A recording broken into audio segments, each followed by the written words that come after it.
Hi everyone, welcome to the Alphabetables training video. We're here in our store at the Red Balloon Company in Chicago, and today we're going to learn how to properly mark and hoop one of the pillows, as well as put the pillow on the machine, do some applique, cut it out, learn all of the steps that are necessary to making your Alphabetables pillows look perfect.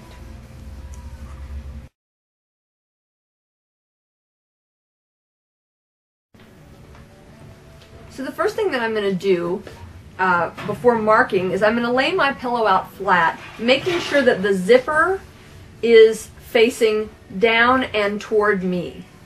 I'm going to use a grid to mark my center, and the first thing that I'll do, you'll notice that there's a stitch line that forms the flange all the way around the pillow.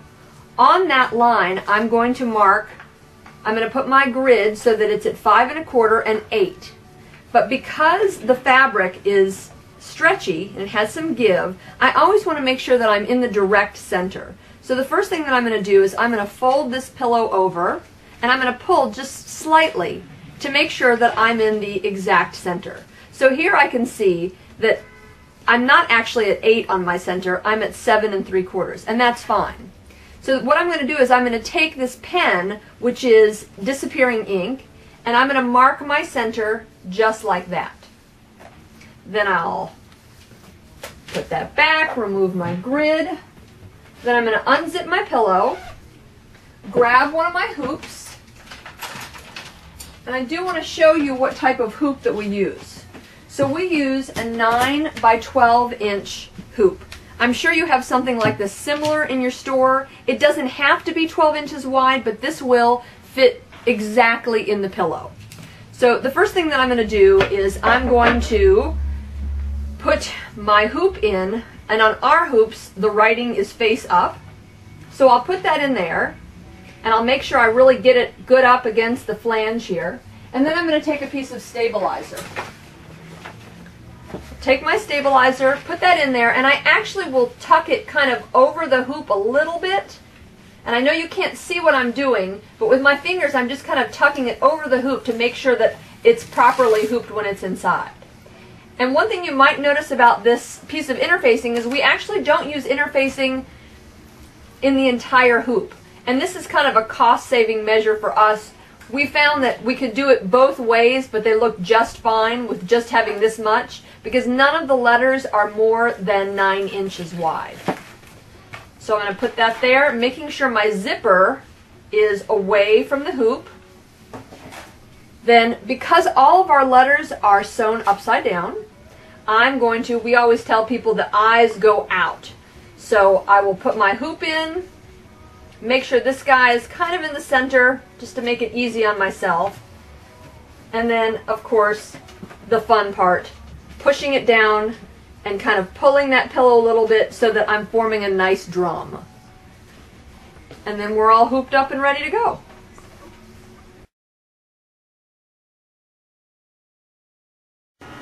So we're here at the machine now, and we put the hoop on, and one of the things you're going to notice, of course, is that the open end is over the arm that goes inside the pillow.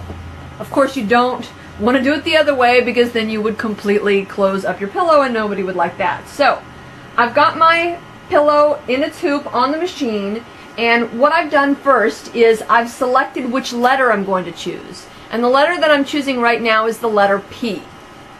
So on my machine I have to, because I'm going to be using this fabric, I'm going to use kind of a dusty rose color to do my outer stitch and then my zigzag stitch that will go all the way around. So I'm first going to choose my color. I've done that. Now I'm going to center, and I know everyone knows how to do these kinds of basic things, but I'm just going to center it up just to that. And as we do this, usually I put it at full steam ahead, but I'm going to make it go a little bit more slowly so that you can kind of see what's going on. I'm going to take my piece of fabric, and these are cut more generously than what you'll need, but especially if you haven't done applique before, this will make it easier for you. So I'm going to find my center, and I'm going to kind of pull that piece of fabric down that center just like this to make sure that all of the area where the letter will be sewn is covered. So I'll press start, and this is the part in my mind that's the most tricky. So watch carefully here.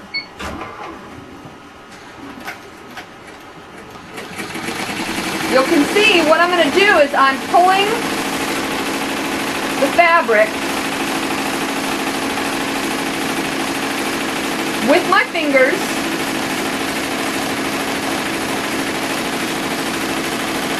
so that we get no bubbles. Nobody likes a bubble.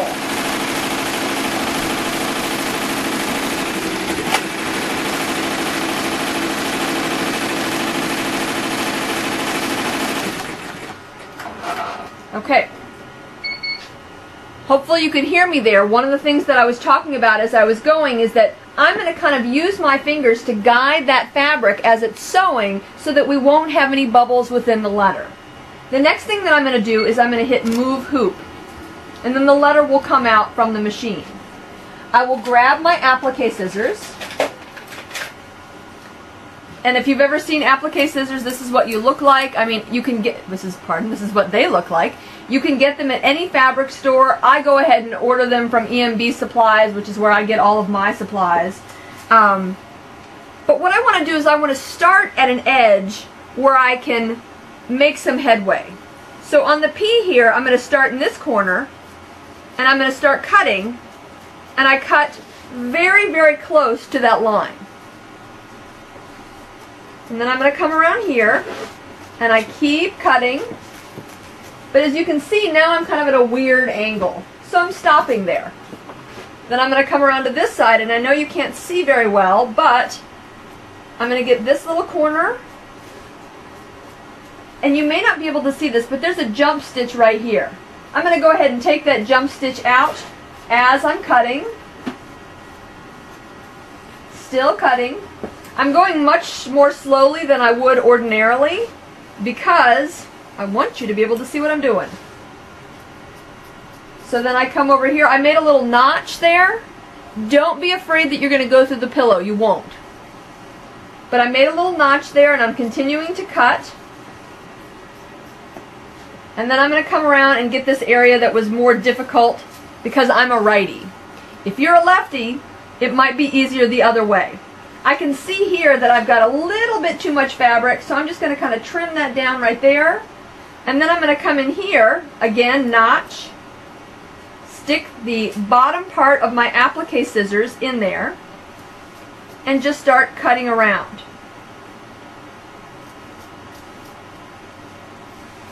What works for me the best is to hold the piece of fabric and cut. Then I get a nice, tight cut so that we don't have a lot of excess. And that's pretty much what we've got there, and that's good. So the next thing that I'm going to do, of course, throw away my trash. And then I'm going to grab a piece of the plastic solvay that we put on top. And the reason that we put this on top is we don't want the stitches to sink into the Minky fabric. Minky, of course, is a poly chenille, and it's woven so that the fibers stick up. I'm sure you've all worked with Minky before. This, I feel like, makes things look better. Now, have there been times when I've been out of solvay and I've gone without it? Absolutely. But for the most part, this is what I try to do unless I'm desperate. So I'm just going to hit start, and it's going to do the rest of the work for me. And I should say that while this is happening, if I were doing a production run, while this is happening, I would be hooping up a second pillow. Now I'm about to put it on full speed ahead, so here we go.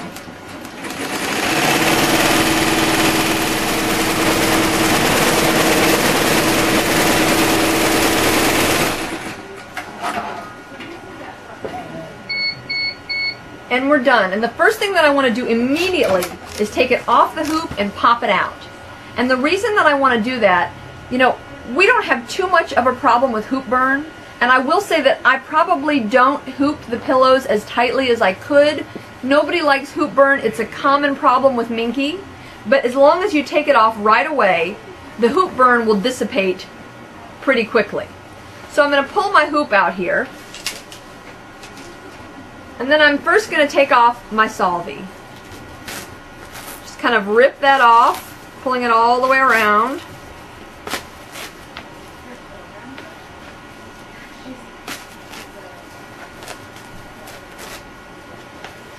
Don't forget the middle.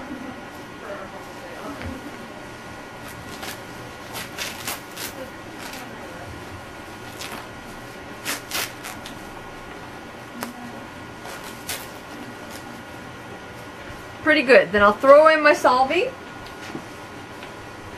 Then we come around here to the inside part. When I take this off, I leave the stabilizer inside the letter. I feel like this keeps the fabric nice and tight. It's going to dissolve after they wash it anyway, so it doesn't really matter, but at least for your purposes, having it in the store, it will look good longer. So if I come back around here, you'll see I usually just kind of shake it off a little bit, and then I've got a few little things to trim, and that's pretty easy. So I'll just take my applique shears and trim, grab that guy, maybe throw him in the trash.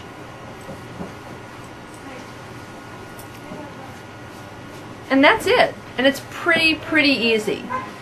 On average, I can do about 10 pillows in an hour if I get my system going.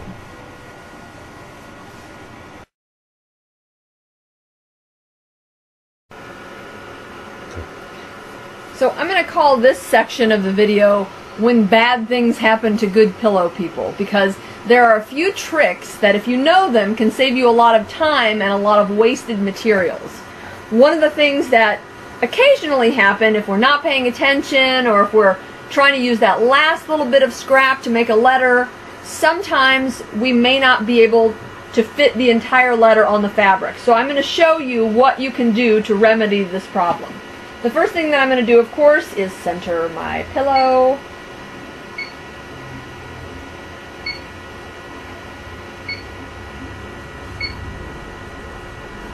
So let's say you've got a new employee working on one of the pillows, and let's say that they decide that they're an anarchist and not a peace-loving American. So what they do by accident is they turn the peace signs upside down. This happens. So we're going to pretend that I am this employee, and of course you always have to center your fabric to that dot before you pull it over. Well, let's say for a second that they didn't even do that. They did a terrible job. Alright? So, got my color in here, and I'm going to hit start.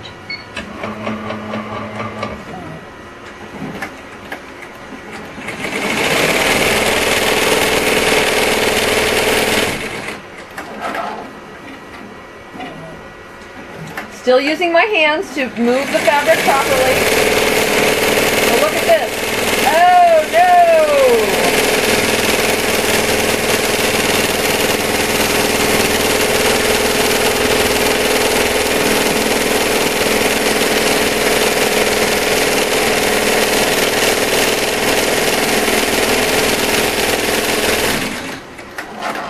Now I'm going to move this out of here so that you can see exactly what happened. Right here, what happened is we actually went over the stitching. So even though we're going to zigzag, there'll still be a giant hole right there, and that's going to look terrible. So here's what I'm going to do. I'm going to take another piece of fabric, because we don't want to throw this entire thing away. We could pull this off. It would take a lot of time. So instead what we're going to do is we're going to do it, first of all, the right way, so that the peace signs are facing this way, because remember, our letter is right here, so our peace sign's facing down. And what I'm going to do is I'm just going to kind of press on it a little bit and look and see where those circles are and try to match it up a bit.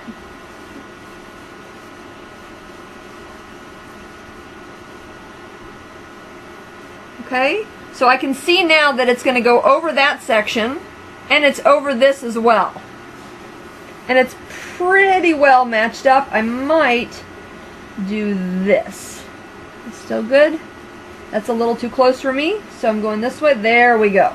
Okay, so now it's matched up. It's nice and even. I'm going to hit move hoop, and then I'm going back to the start. Now this time, and this is not something I would ordinarily do, but I'm going to do my understitch with a brighter color so that you can see what it looks like. So I'm going to change my color just for the understitch because I think it will be easier for you to see what's going on. Okay, so here we go. We're doing our R.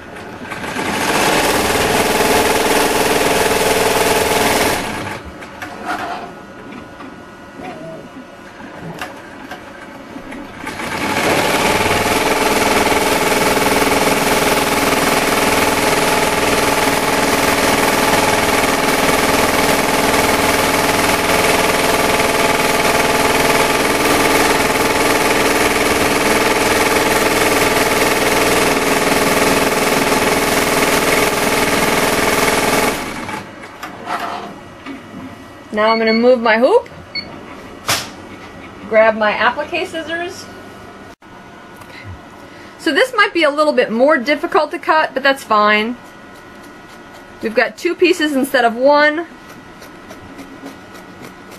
And the reason that I chose R for this one is it is the widest letter and it's tricky.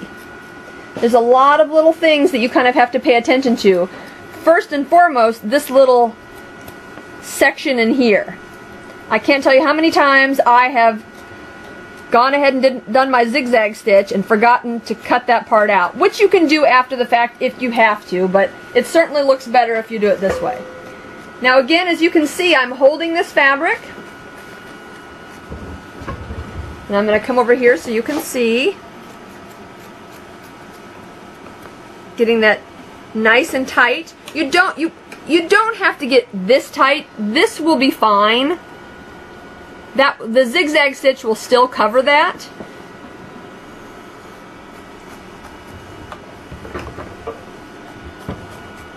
Again, let's look at how I'm cutting. I'm laying those scissors flat against this and I'm holding that piece of fabric. Now I'm going to come over here and grab this little bit, and that's the section that pulled up, if you'll remember. Now I'm going to come over here and I'm going to do my notch in the center, making sure I've got both pieces of fabric. Looks like I don't. Okay, there we go.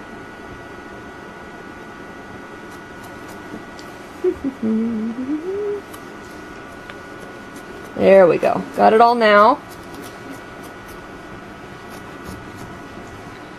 And I'm going around here. You can see. Okay. Now you can see this is kind of a mess in here. So I'm going to come back and I'm going to clean that up. Grabbing all my scraps as I go in my left hand. I'm going to notch here.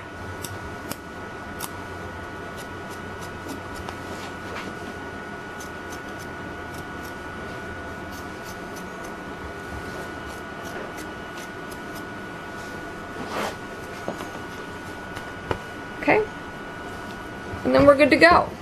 So, I've just basically shown you how to fix an error if you have one.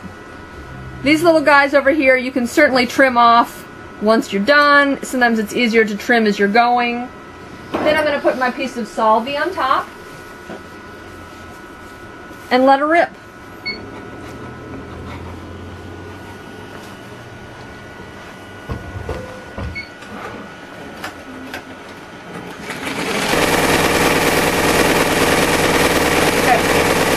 Slow her down here for a second because as you can see, the Solvay's getting awfully close. It's fine. It'll be fine, but we're just going to kind of let it, just maybe pull it a little bit. If it ever gets to the point where I can tell that it's actually kind of the way it is now, I'm just going to hit stop for a moment. My thread is still on there, okay? And then I'm just going to kind of lay this down and let it keep going, or I could add another piece of Solvay here, which is fine. You probably don't want your fingers this close to the stitching, but that's okay. There we go.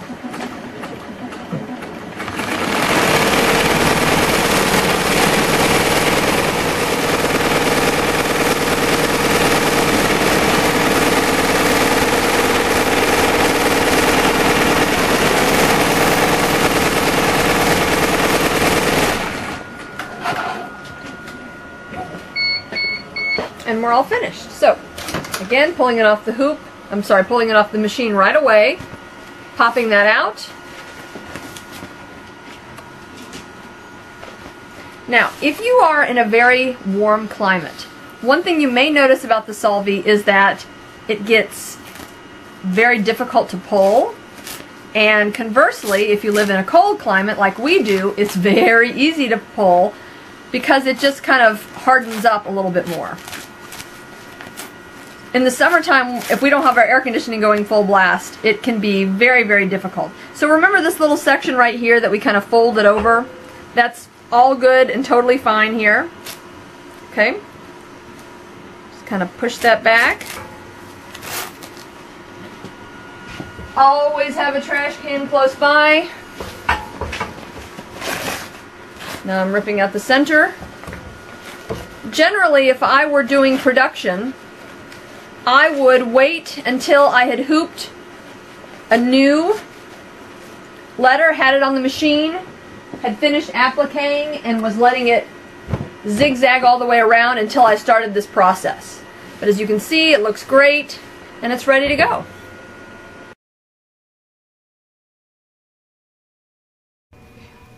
Okay, so now we're going to do a pillow that we put a name across.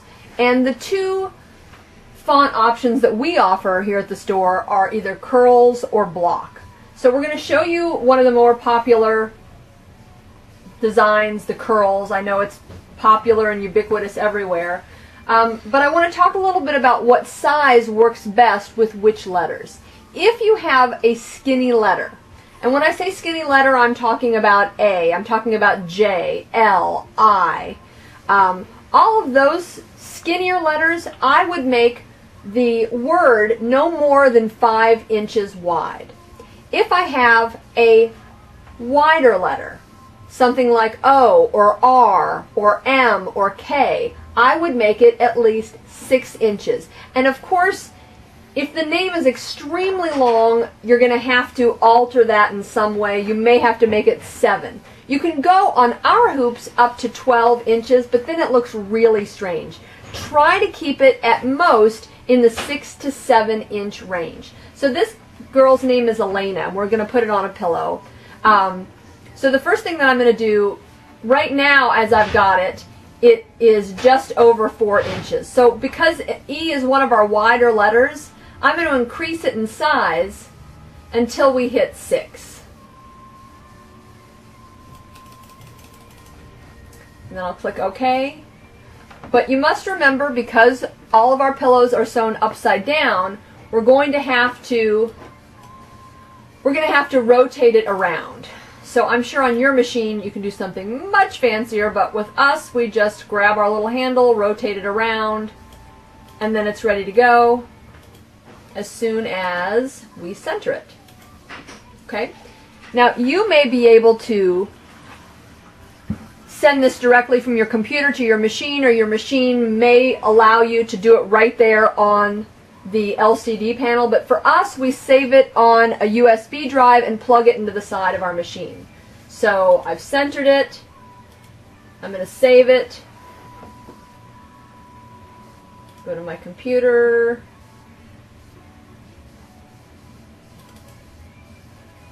and of course I always want to save it as a DST, as I'm sure you guys do as well. Her name is Elena. I'll save it. Okay, and then we're ready for the next step. So now we're going to put Elena's name on the pillow, but of course the first thing that we want to do is we want to put our E on the pillow first. Now let's pretend for a moment that Elena's mother came in and brought you this teeny tiny scrap of fabric.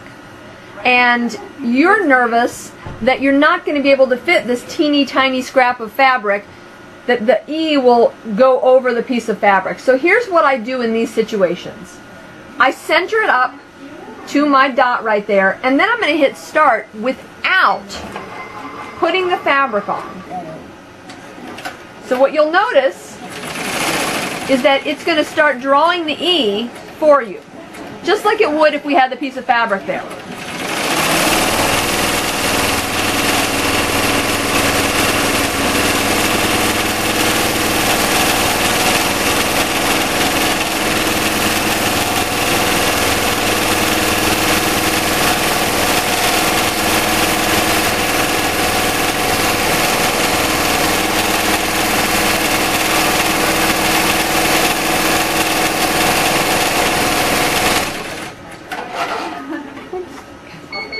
So, I'm going to go back to start point.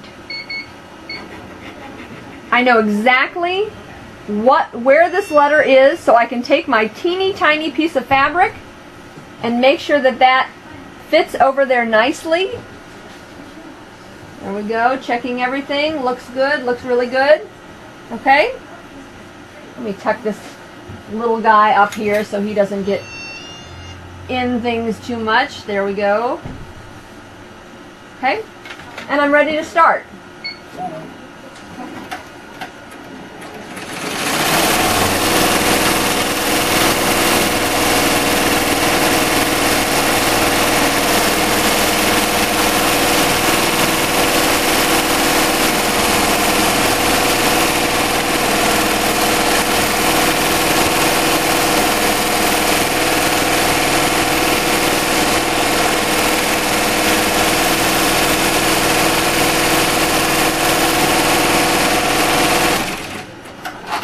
Perfect.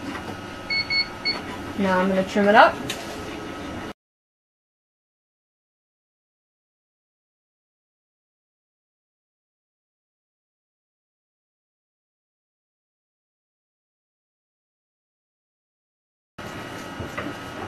E is tricky because you have to do a lot of notching in the centers. And I'm probably cutting a little bit more strangely than I ordinarily would because I want you to be able to see what I'm doing. I usually don't have my arm up this high. But whenever I'm doing a letter, it's always best if I try to cut the outside out first. So just get all that excess out, throw that away, and then I can begin notching. So I'm going to notch here.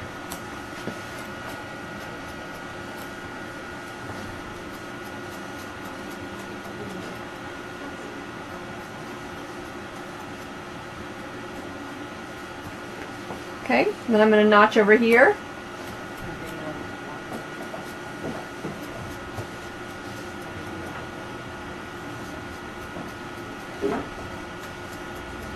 Now, you may find an easier way to do it, but I really like to do it. I have my same patterns that I do over and over and over again, and I find that it's just the fastest way for me to go. If you want to follow along and do exactly as I'm doing, that's fine, but just whatever works for you. So as you can see, this is nice and cut out. So now we're going to take a piece of Solvay.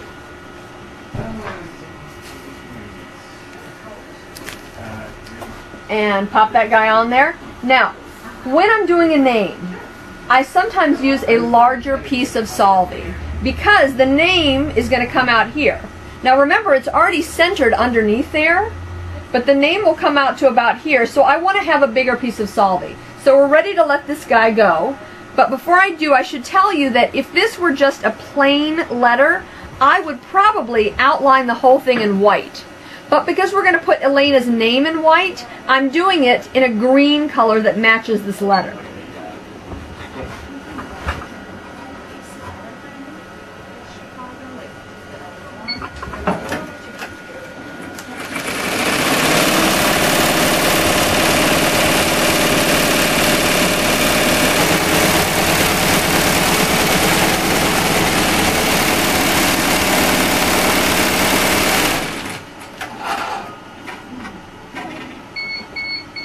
Okay, so we're ready to put the Elena part. Now, sometimes, because one of the problems with one of the problems with doing a name is that then you have to pick out the solvi from underneath the name, which is a total pain. So what I do is I just kind of pull this out just from the letter, because remember, we still don't want the stitches to stick in. We don't want them to, the minky to stick outside of the stitches. So I'm just pulling the solvi out from the letter only. Doesn't have to be perfect at this point, but so I've only got solvi outside of the letter, and this is going to save me some time at the end. So I'm going to go to my start point, input some data, find Elena. I'm going to choose my thread color, which in this case the customer wanted white. I often on this combination will do a teal or a lavender or a black, really whatever they want, but this customer wanted white. So we're going to put in our white number, and we're ready to go.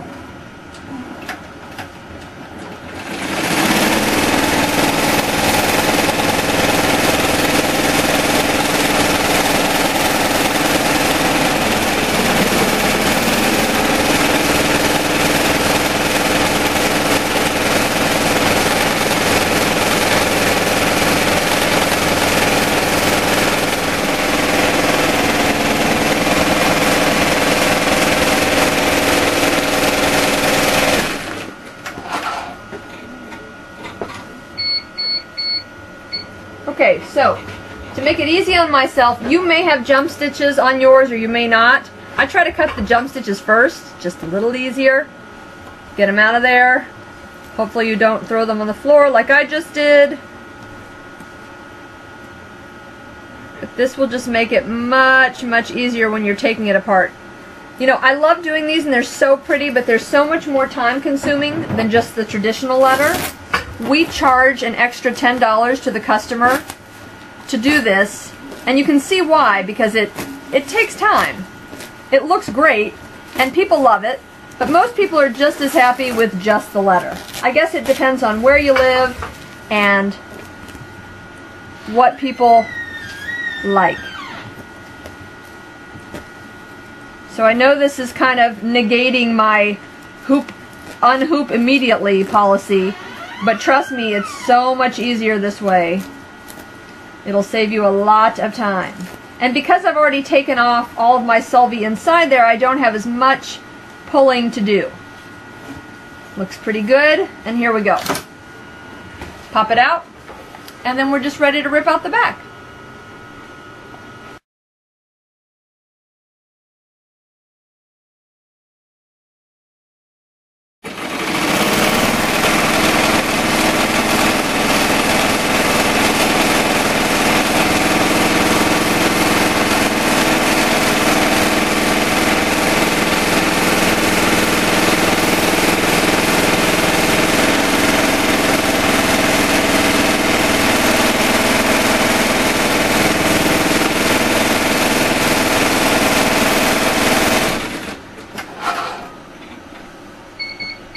Okay, I'm ready to cut again. Now here's a little trick for you. Sometimes you may notice that the stitching around the letter is loose. If that happens, what is most likely to blame is the fact that you need a new bobbin case.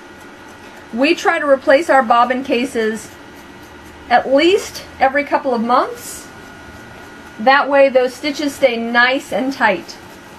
Because of course, if they're not tight, then everything will pull apart, and you don't want that. Ordinarily I'd just cut up this way, but because I want you to see what I'm doing, I'm going to go around like this and then cut backwards. Oops, and I got a big old piece of fabric there that I want to remove. Okay.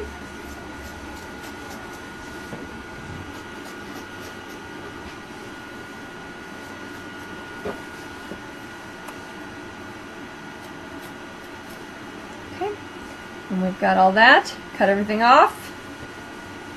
Got our little extras. Okay, and look over here. I've got another piece. There we go. Okay. Be careful as you're cutting. I had one employee once who would really go to town, and then at the end there would always be a notch right there. and it probably wasn't obvious to anyone other than us, but it just didn't look great. So if you really want to perfect what you're doing, make sure that you aren't angling down, but angling straight and pulling the fabric.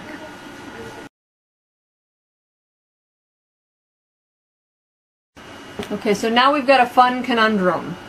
A lot of times customers will say, boy, I really love that soccer ball fabric and it has to be on navy.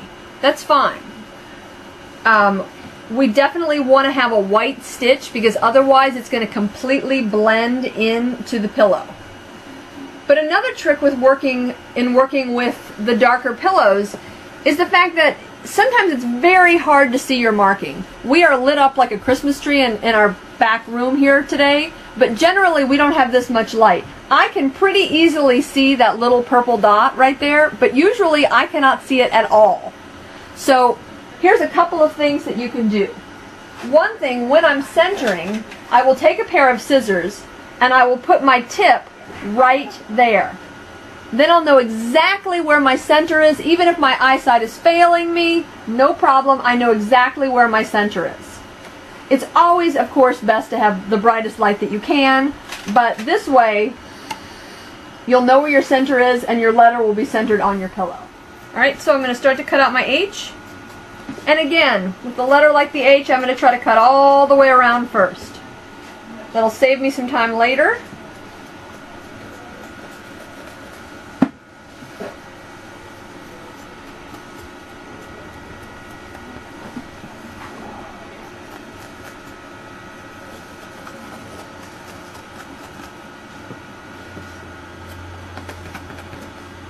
Okay, I'm going to have to get right in front of the camera here. I apologize. This is the only way to do it.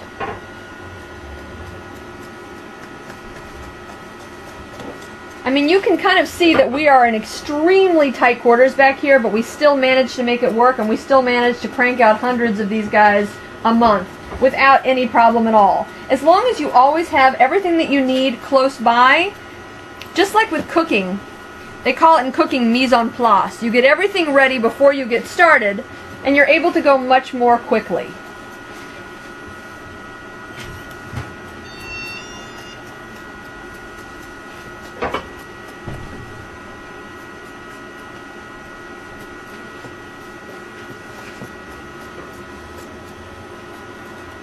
Okay, then I'm going to grab a piece of Solvite.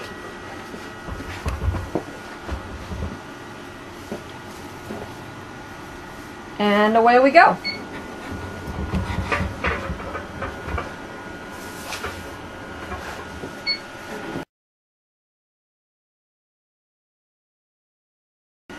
So after you've mastered the pillows, one thing that you can really have fun and experiment with is you can actually put these letters on all sorts of things. Sleeping bags, tote bags. What I'm doing right now is my little nephew who's 6 plays soccer, and so I bought him kind of a workout top, and I'm going to put his letter, his last name is Prestipino, I'm going to put the P on the back with Prestipino across it. So that'll be kind of fun. There's just lots of different things that you can do with these letters, and I really encourage you to experiment as much as you can. You probably get a lot of sales with these larger letters because people really, really like them.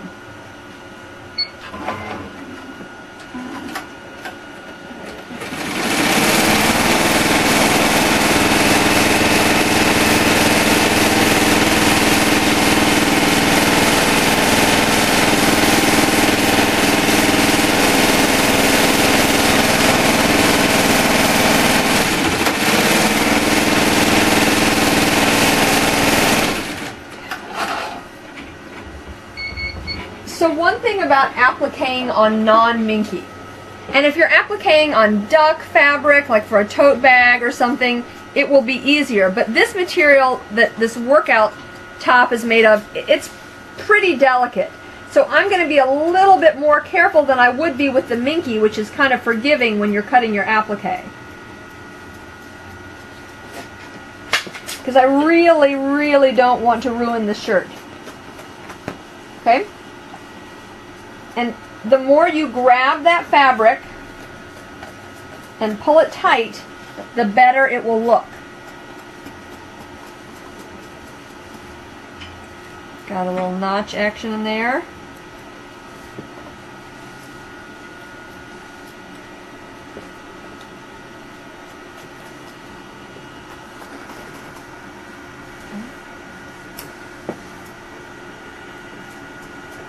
Be careful when notching something that is non-minky because it is a little bit more delicate, just like this shirt.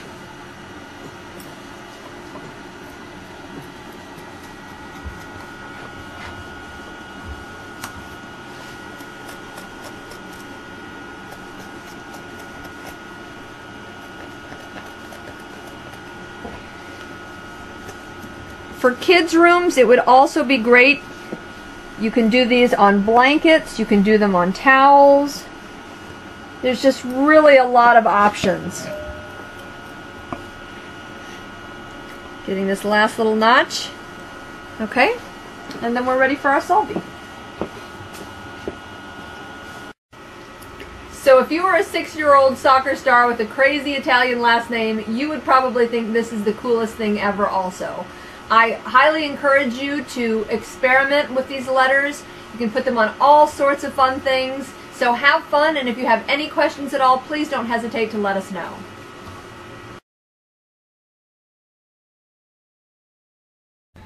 So here we are in our Andersonville store, and we wanted you to be able to take a look at the way that we do our personalization wall.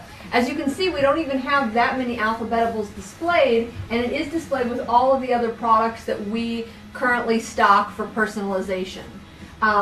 It gives the customers a good idea of what's available, and every time a customer comes in and mentions them, we're able to show them the catalog and show them the different options that are available. A, B, C, D, E, F, G. I want a great big pillow for me. Alphabetables. Alphabetables. Baby pink, chocolate, paisley, and green. So many choices that I can't see. Alphabetables. Alphabetables. Alphabetables. Alphabetables. A, B, C, D, E, F, G. I want a great big pillow for me. Alphabetables. Alphabetables. Baby pink, chocolate, paisley, and green. So many choices that I can't see. Alphabetables. Alphabetables. Alphabetables. Alphabetables.